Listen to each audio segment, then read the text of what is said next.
जय बोलिए आदिनाथ भगवान की जय। आचार्य मानतुंग जी की जय।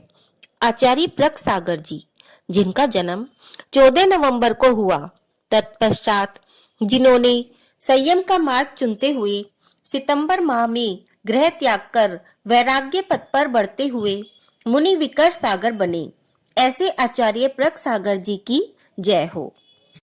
कहानी की श्रृंखला में आइए आज हम आपको काव्य नंबर 16 की कहानी से अवगत कराएंगे। दरस करूंगी रतन जिन बिंब के। जी हाँ, बाल्य अवस्था एक सुकोमल पौधे या लता समान होती है, जिसे संस्कार डालकर किसी भी दिशा में मोड़ा तथा झुकाया जा सकता है। किंतु मोटे तने युक्त वृक्ष में ऐसी कोमलता व लचक नहीं होती। आंधी तूफानों में बड़ा वृक्ष भी उखड़ जाता है, किंतु सुकोमल व लचक युक्त लता चारों ओर को झुकाकर अपनी रक्षा कर लेती है। जीवन में धर्म भी बचपन में ही आता है। राजा महीप चंद्र की पुत्री मित्रा भी बचपन से अच्छे संस्कारों व गुणों से संपन्न थी। यद्यपि राजघराने में उत्पन्न होने के कारण उसका जीवन सुख ऐश्वर्य व ऐशो आराम से भरपूर होना चाहिए था, किंतु वह बचपन से ही धर्म व अध्यात्म की ओर झुकी हुई थी।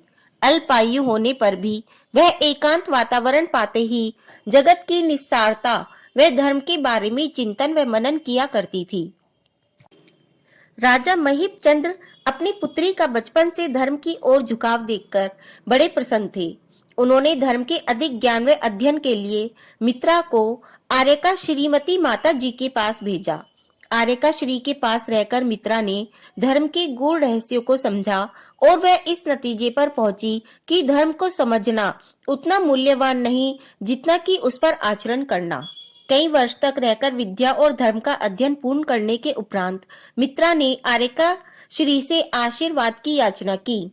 आशीर्वाद देते हुए आर्यका श्री ने कहा, गुणवती पुत्री, प्रतिदिन जिन दर्शन करना प्रत्येक जैन गृहस्थ का आवश्यक कर्तव्य है। अतः तुम्हारा भी कर्तव्य है कि जिन दर्शन के बिना अन्न जल ग्रहण न करना। मित्रा ने भी प्रसन्नता से कहा, पूजनीय माताश्री, मैं प्रतिज्ञा करती हूँ कि प्रतिदिन रत्ना में जिन प्रतिमा के दर्शन अर्चन के पश्चात ही अन्न जल ग्रहण करूंगी। मित्रा आशीर्वाद लेकर अपने पितृ गृह लौट आई। वहां पर राजमहल के परिसर में स्थित मंदिर में रत्ना में जिन प्रतिमा का प्रतिदिन दर्शन अर्चन करके निरंतर धर्म साधना करती रही। राजा महीप चंद्र बड़े संतुष्ट तथा प्रसन्न थे और चाहते थे कि उनके गृह उपवन की यह शोभा निरंतर बढ़ती रहे और स्थायी रूप से बनी रहे। वे शायद भूल गए थे कि कन्या पराया धन होती है। आखिर चंद्र वदनी रानी सोमश्री ने एक दिन राजा से कह ही दिया, क्या मित्रा को आर्यका बनाने का विचार कर रखा है आपने? कन्या को घर में ही छुपाए रखोगे? उसका पाणी ग्रहण नहीं करोगे क्या? रानी की बात को सुनकर राजा जैसे सोते जग पड़े। उन्होंने कन्या मित्रा की ओर देखा और पाया कि निश्चय ही उनकी बेटी अब बड़ी हो चली थी। राजा ने अब अपनी कन्या के योग्य वर की खोज शुरू कर दी। थी।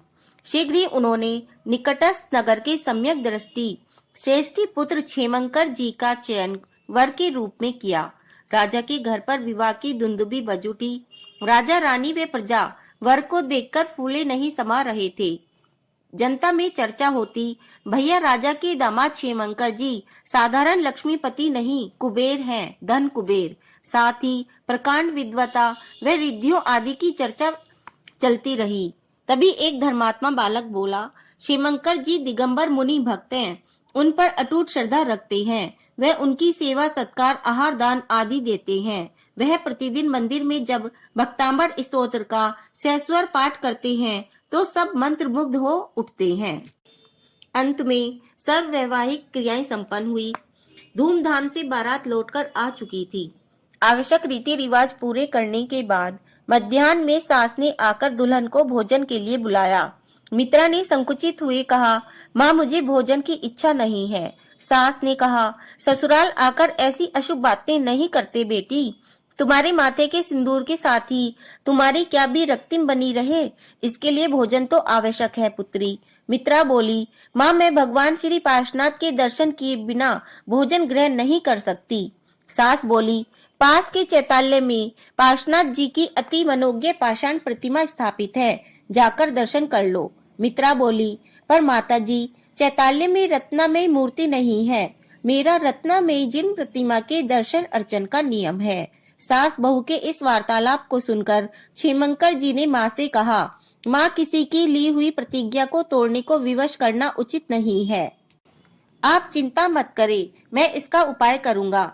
उसी दिन रात्रि के प्रथम पहर में क्षेमंकर ने भक्तांबर स्तोत्र के 16वें काव्य का भक्ति एवं श्रद्धा भाव से पाठ प्रारंभ किया। स्तोत्र के ध्यान पूर्वक पाठ में क्षेमंकर इतने लीन थे कि समय का उन्हें ज्ञान ही न था।